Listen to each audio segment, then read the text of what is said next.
2023, tapi bagi kami 6 Juni ini adalah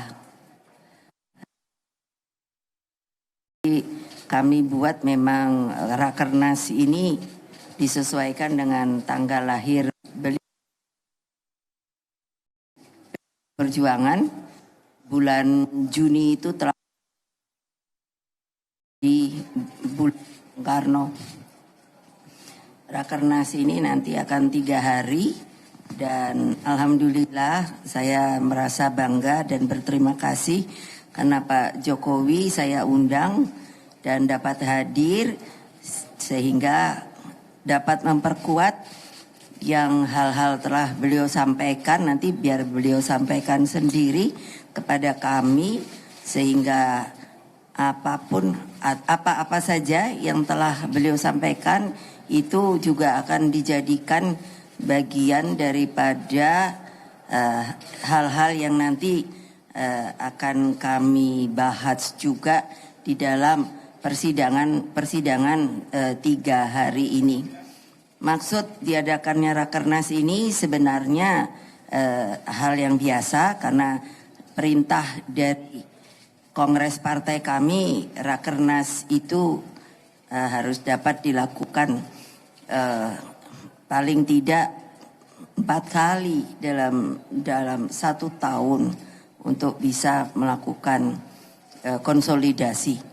Dan tentunya pada kali ini Rakernas ini juga jadi sangat penting karena kami sedang bekerja di dalam rangka konsolidasi partai dari paling tinggi, jajaran paling tinggi sampai ke anak ranting untuk nanti mulai memproses hal-hal untuk pemilu 2023. Dengan demikian maka kami berharap juga dari media akan selalu mengikuti dan dapat menyampaikan berita-beritanya itu sesuai dengan kode etik jurnalistik untuk tetap menjaga supaya suasananya kondusif dan tetap menjaga persatuan bangsa dan negara.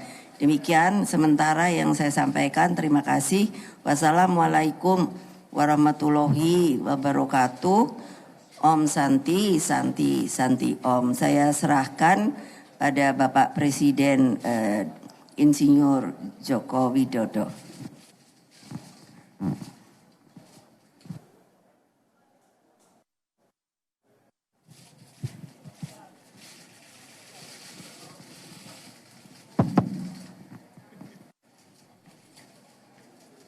Ya, tadi saya di Rakernas PDI Perjuangan menyampaikan mengenai tantangan-tantangan yang dihadapi oleh negara kita,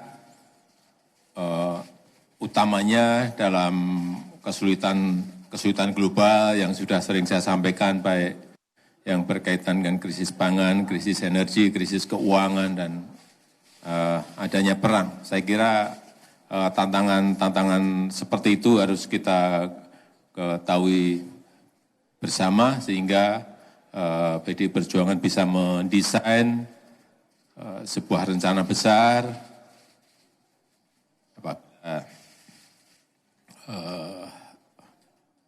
nantinya ke depan diberikan kesempatan untuk mengelola negara ini sehingga bayangan-bayangan yang tadi saya sampaikan paling tidak bisa dipersiapkan perencanaannya lebih dahulu. Tetapi juga ada sebuah kesempatan besar dalam membawa negara ini masuk menjadi negara maju dalam 13 tahun ke depan. Ini juga tentu saja akan lebih baik kalau perencanaan besarnya disiapkan mulai dari sekarang di dalam Rakernas PDI Perjuangan ini. Saya rasa itu yang tadi saya sampaikan.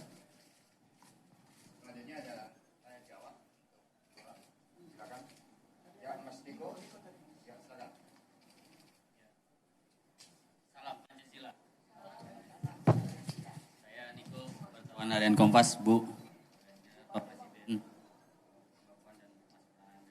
Ini Rakernas, anak terlantar.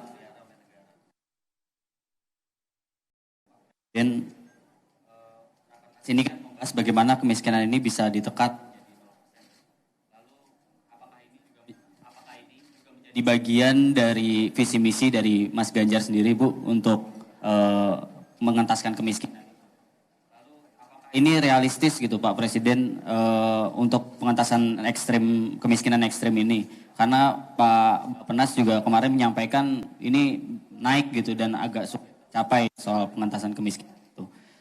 Lalu soal kedua pada Pak Presiden, saat ini sedang dibahas mengenai kemarin itu Pak Menhan Prabowo Subianto mengusulkan proposal perdamaian Pak. Nah itu usulan itu kan jadi kontroversi. Bagaimana Pak Presiden melihat ini? Apakah usulan itu menjadi memang kebijakan Pak Presiden untuk memberikan proposal perdamaian itu?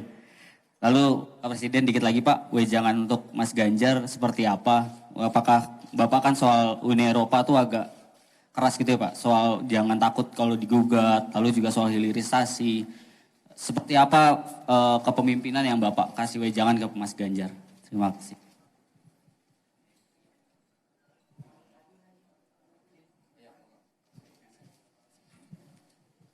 Salam Pancasila Bu, Pak. Izin saya Rion Dolu dari CNN TV. Izin bertanya kepada Pak Jokowi dulu. Ada 2 pertanyaan, lalu ke Ibu ada 1 pertanyaan. Pertama ke Ibu dulu, terkait dengan pidato politik Ibu tadi. Di dalam memang pasti tentu ada hal substansial mengapa pidato Ibu dilaksanakan tertutup begitu Bu ya. Tapi kalau kami izin boleh tanya sedikit, apakah ada penekanan dari pidato Ibu terkait dengan pernyataan Pak Jokowi sebelumnya terkait dengan cawe-cawe dalam Pilpres 2024 Bu? Apakah ada penekanan kepada Pak Jokowi untuk tegak lurus terhadap perintah Ibu untuk mendukung Pak Ganjar Pranowo dalam Pilpres? Lalu yang kedua kepada Pak Jokowi, Pak, foto Bapak itu kan dipakai oleh capres tertentu di beberapa baliho. Apakah itu sudah seizin dengan Pak Jokowi dan apakah itu merepresentasikan Pak Jokowi mendukung capres tersebut? Dan yang terakhir ada suara dari parpol non pemerintah soal tekanan kepada parpol oposisi. Salah satunya adalah Partai Demokrat terkait dengan peninjauan kembali di MA oleh kubu Muldoko Pak. Apakah benar ada intervensi pemerintah Pak? Karena ada tuduhan bahwa Pak Jokowi sengaja diam soal itu. Bagaimana Pak tanggapannya? Terima kasih Bu, Pak. Satu lagi biar sekalian.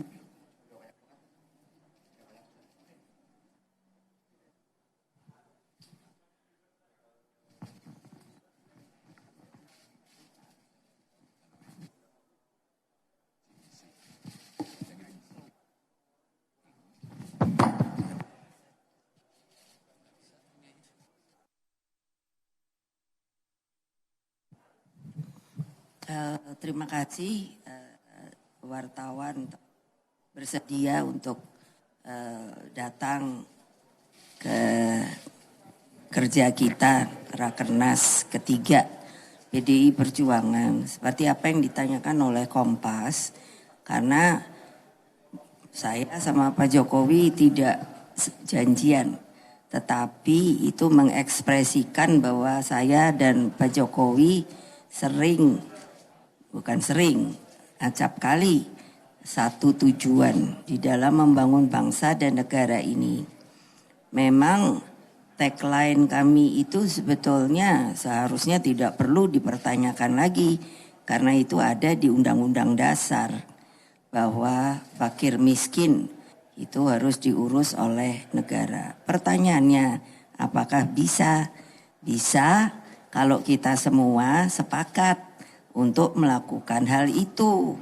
Karena tentunya para pendiri bangsa kita itu di dalam memasukkan kalimat-kalimat yang menurut saya baik dalam Undang-Undang Dasar maupun juga pada uraian Pancasila itu menurut saya sangat matang dan bernas. Karena beliau tentunya pendiri bangsa ini itu kan berpikir mati-matian, terutama di dalam sidang BPUPK. Nanti dicari sendiri apa kepanjangannya. Lalu Dengan demikian maka yang diperlukan memang persatuan. Kalau kita semua persatuan itu bukan fisik saja, tetapi juga jiwa. Kalau kita mau maju, saya sangat yakin seluruh rakyat mendukung apa yang akan dilakukan dari kata-kata itu akan sangat benar. Dan sebenarnya mudah untuk dilakukan karena apa? Karena negara kita ini kaya sekali. Tetapi potensi-potensi yang ada belum sepenuhnya secara maksimal itu diangkat dan dijalankan. Kalau kita lihat kerja Pak Jokowi itu dari Pak Jokowi 1 sampai Pak Jokowi 2 itu kan kelihatan sekali. Jadi kalau ada orang sepertinya menutup mata mengatakan bahwa kerja Pak Jokowi itu membuat transportasi dalam pengertian jalan itu ya saya pikir itu orang itu kurang bijaksana. Padahal kan itu berarti membangun. Membangun itu dari sisi ekonomi kan tidak boleh tangan kosong. Apapun juga sudah harus dibahas dan itu kita punya tata pemerintahan yang anggarannya mencukupi apa tidak. Oleh sebab itu Pak Jokowi antara lain telah mengatakan bahwa kita perlu mulai tahun ini sampai tahun 2034. Jadi hanya 13 tahun yang dikatakan oleh beliau adalah sebuah bonus demografi.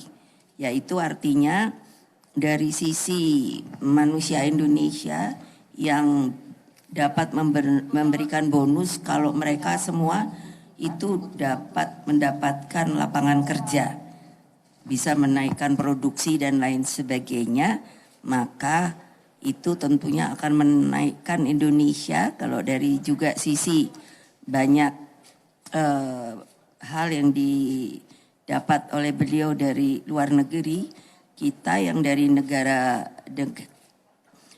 berkembang dapat lompat menuju negara maju, bisa sama dengan India, Tiongkok, Amerika, dan mungkin insya Allah kalau benar begitu kejadiannya kita menjadi nomor 4. Jadi konklusinya dari pertanyaan itu adalah maukah kita bersama-sama menanggung beban itu bukan sebagai beban tapi sebagai sebuah perjuangan untuk bisa masuk ke era itu. 13 tahun itu bukan waktu yang panjang, itu pendek. Jadi kalau kita hanya berani berkata tapi tidak berani bekerja, ya itu juga untuk kalian juga. Karena bukannya Pak Jokowi, saya, Pak Ganjar atau siapa yang melakukannya. Tapi harus seluruh bangsa.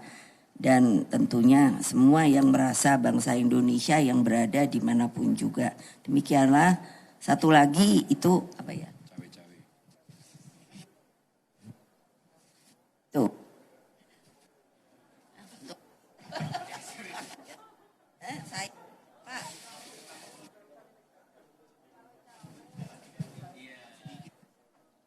Lulu apa sih? Itu ya makanya wartawan tuh kenapa suka nakal sih? Pikirannya itu menurut saya kok gimana ya? Nanti kalau dibilang yang lebih lugas ngamuk gitu. Makanya kan ngapain saya neken presiden? Loh itu yang harus bisa dibedakan loh. Saya ini orang taat aturan. Nah kalau ditanya lah kan mungkin aja Pak Jokowi kan yang dipilih ibu. Loh iyalah. Tapi kan juga yang memilih rakyat Indonesia setelah di MPR di apa namanya? Dijadikan, dilantik itu. Ya saya hormati sebagai presiden saya. Jadi kalau dibilang neken, saya mau nyari cara nekennya gimana. dia Pak Jokowi nanti ngamuk sama saya. Ini aja lihat nih pasukannya aja kayak gini. Tuh, lihat. Mana saya punya pasukan kayak gini. Tadi saya bilang beliau, rakyat Indonesia, ini musiknya gede dia ini loh. Saya tanya, siapa namamu? Nah tuh udah kapten suaranya gitu, udah gitu tingginya 185. Aduh saya lemes, saya bilang sama beliau, Pak stunting, Pak.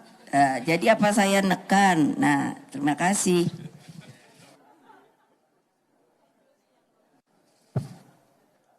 Iya tadi berkaitan dengan kemiskinan ekstrim. Ini sebetulnya sudah kita rencanakan di periode yang kedua ini agar nanti di 2024 itu sudah pada posisi nol. Kemiskinan ekstrim kita. Kita akan kerja keras dan mati-matian tetapi kita terkendala di COVID hampir 2,5 tahun. Tapi saya masih meyakini itu akan di 2024 akan turun drastis karena nama dan alat itu sudah ada semuanya. By name, by address sudah ada semuanya.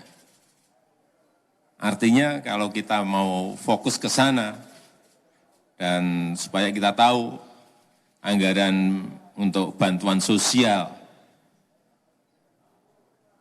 di negara kita ini besar sekali, bukan besar, ini besar sekali.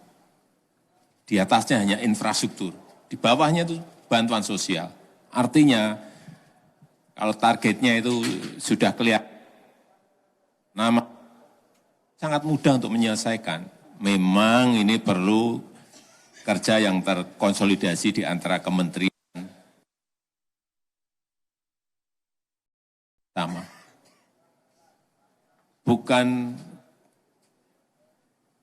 barang yang sulit tetapi memang perlu konsolidasi dan perlu waktu.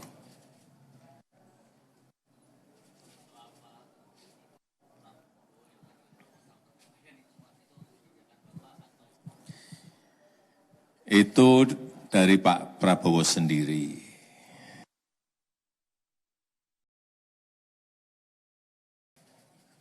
Nanti mungkin hari ini atau besok menjelaskan mengenai apa yang Pak Menhan sampaikan. Ya. Kemudian kalau pemimpin ke depan seperti Pak Ganjar Pranowo, yang paling penting itu memang nyali itu nomor satu. Berani itu nomor satu. Berani dan punya nyali. Dan saya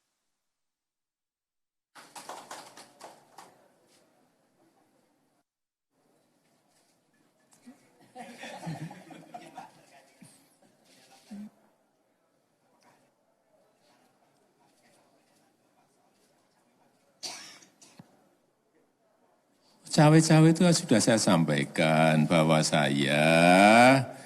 cawe-cawe itu saya sampaikan bahwa menjadi kewajiban moral, menjadi tanggung jawab moral saya sebagai presiden dalam masa transisi kepemimpinan nasional di 2024, ya harus menjaga agar isi kepemimpinan nasional serentak, Pilpres, itu bisa berjalan dengan baik tanpa ada riak-riak yang membahayakan negara dan bangsa. Masa riak-riak yang membahayakan negara dan bangsa saya disuruh diem? Enggak lah. Ya.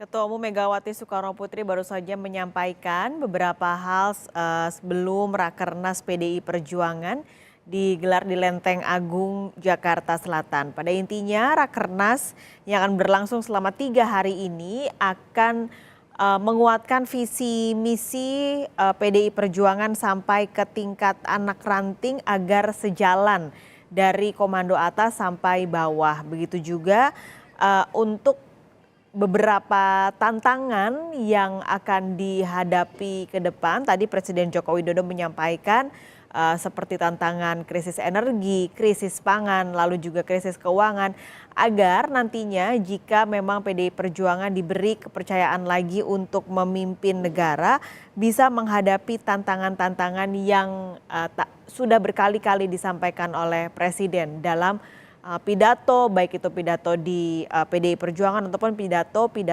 kenegaraan, saudara. Beberapa hal yang tadi disampaikan dan sempat ditanya oleh teman-teman media yang hadir di Rakernas PDI Perjuangan, seperti soal kemiskinan, lalu juga tadi Presiden menyampaikan lagi soal cawe-cawe dalam pemilu. Presiden kembali menegaskan bahwa sebagai Presiden ia merupakan kewajiban moral sebagai Presiden untuk ikut agar masa transisi atau peralihan kepemimpinan ini bisa berjalan dengan baik.